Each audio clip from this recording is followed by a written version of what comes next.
Adam Katz for the Dog Trainer Marketing Group on Facebook, as well as dogtrainertoolbox.com. If you want to grow your dog training business, check out dogtrainertoolbox.com. In today's episode, I'm going to teach you how you can make $200 to $250 or more per hour with your dog training business. Stick with me. But first, a word from our sponsor, this guy.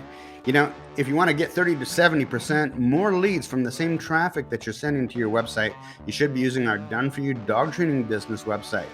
It's proven and tested to convert more traffic than pretty much anything else out there. Our client in South Florida went from 1 lead a week to 5 to 7 leads per day, sending the same amount of traffic to his website.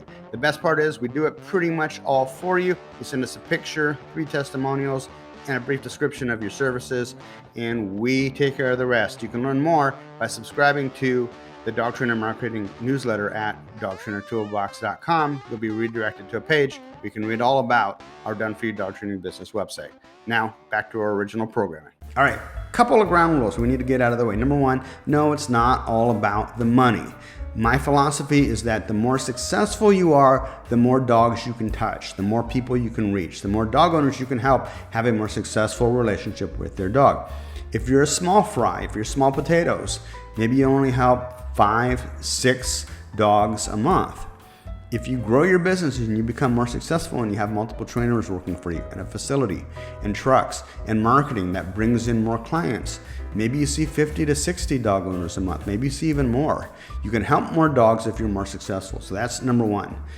If you want to learn about dog training, there's about 10,000 other channels that will teach you about dog training. That's not what I do here. My niche is helping you grow your dog training business, because my philosophy, and I came to this after owning 3 dog training businesses myself in 2 different states and 3 different cities, was that I can touch the maximum amount of people by helping you guys be more successful with your dog training business.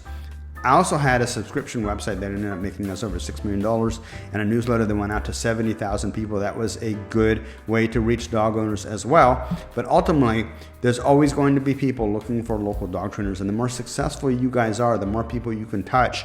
If you're a good dog trainer, the more we're going to be successful in our mission to help more dogs and help more dog owners have a successful relationship with their dogs. So that number one out of the way. Number two, most profitable business model by a mile, but does not necessarily mean you're going to be making the absolute most money compared to other business models. I'm looking at board and trains or day trains where you're getting more revenue coming in. So if your goal is to get the maximum amount of revenue, which I understand, that's a good and worthy goal, especially if you want to grow beyond being a 1 to 2 person business, that may make more sense. But in terms of profitability, what I'm going to show you in this video, I think hands down is the most profitable business model for a dog training business.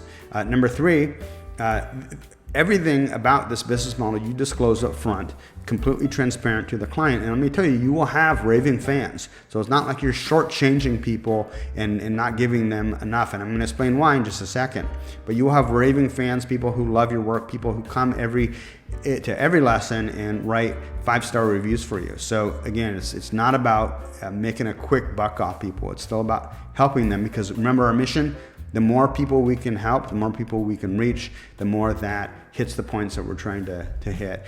And as a sidebar, it makes us more successful. So the most profitable business model is this. I've touched on this in a few other business videos that I've done. Basically what you're looking at is, instead of selling packages of programs, you're selling programs. And what do those programs look like? You're selling results rather than the number of sessions, but you can estimate about how long it should take for the dog and the dog owner to acquire those different skills from A, B, C, D to X, Y, Z. You know about how long it's going to take. And for our programs, it was basically 3 private lessons, and then we graduate them to our group classes. They can come to the group classes as frequently or as infrequently as they wanted to for up to a year. The group classes would typically meet once a week, and typically we would have 1 or 2 group classes depending on how popular they became. 1 or 2 group classes a morning, so it might be like on a Saturday morning from 7 to 8, and then from 8 to 9. Now, sometimes we'd mix that up, maybe we'd have one in the evening, just depends.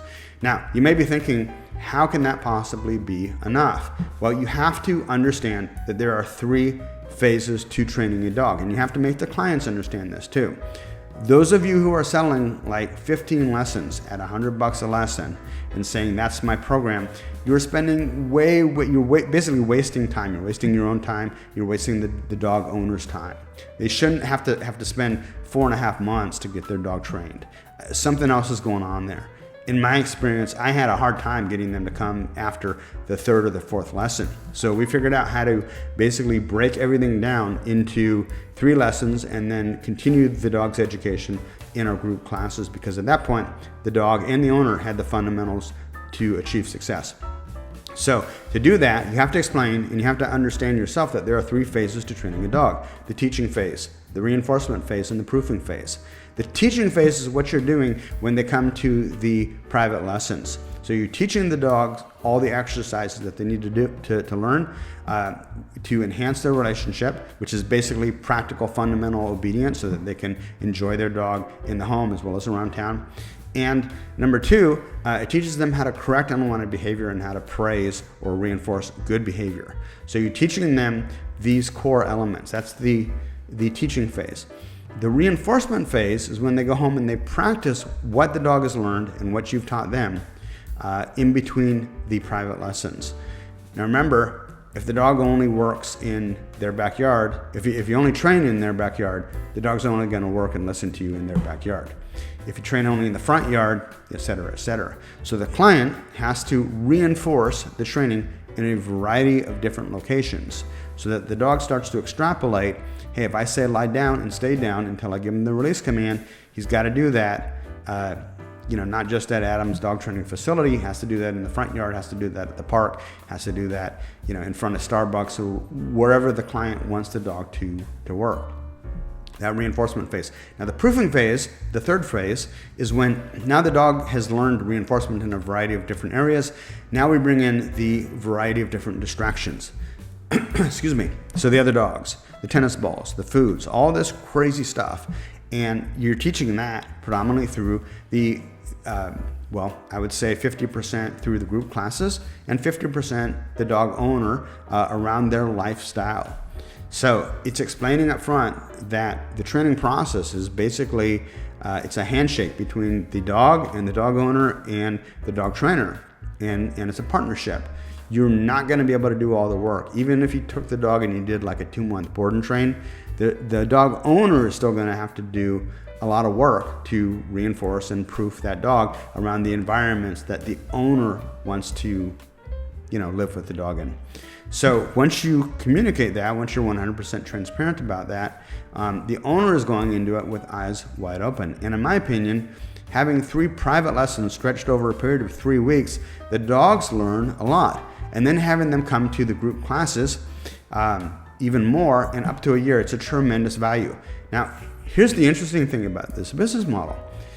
80% will never even come to their first group class. Why? Because most of them, 80% of them, get what they need during that initial 3-week program.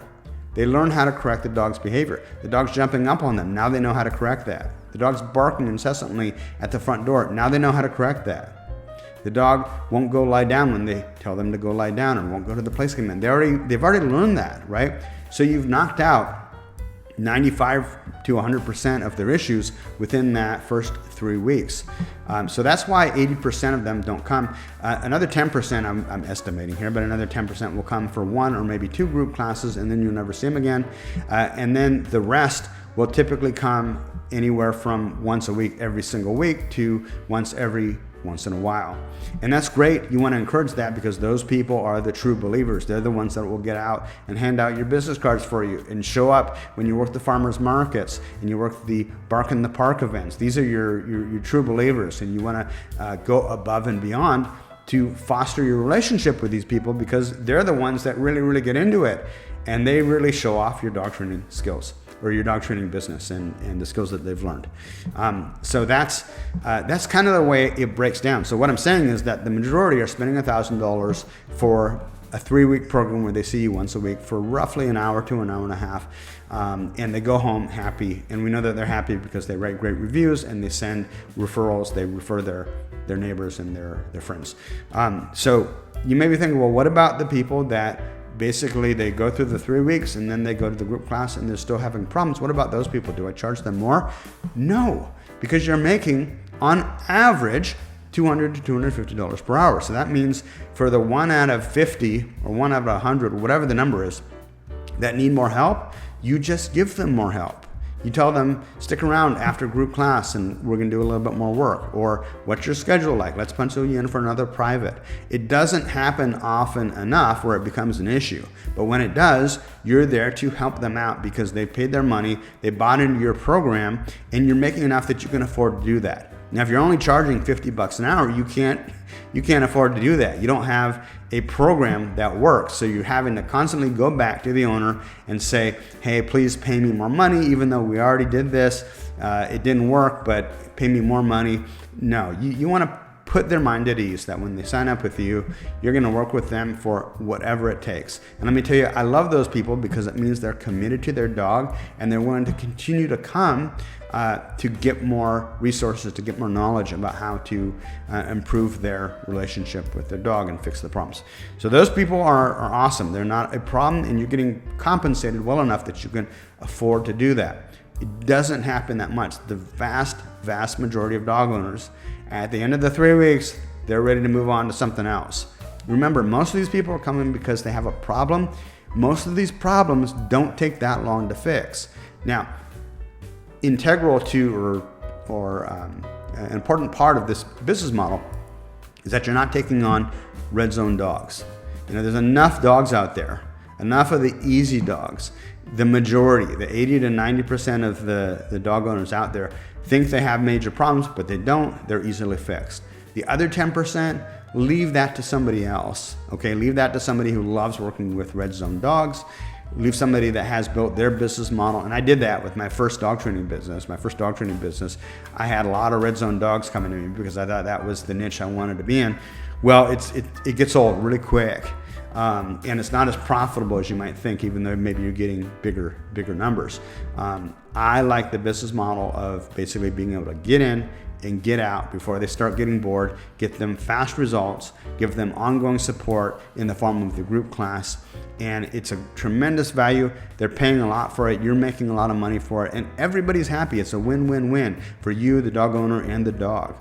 Let me know your thoughts in the Dog Trainer Marketing Group, but this is what I found to be the most profitable business model for your dog training business. And you're not going to make as much revenue as you would with the board and train or maybe the day train.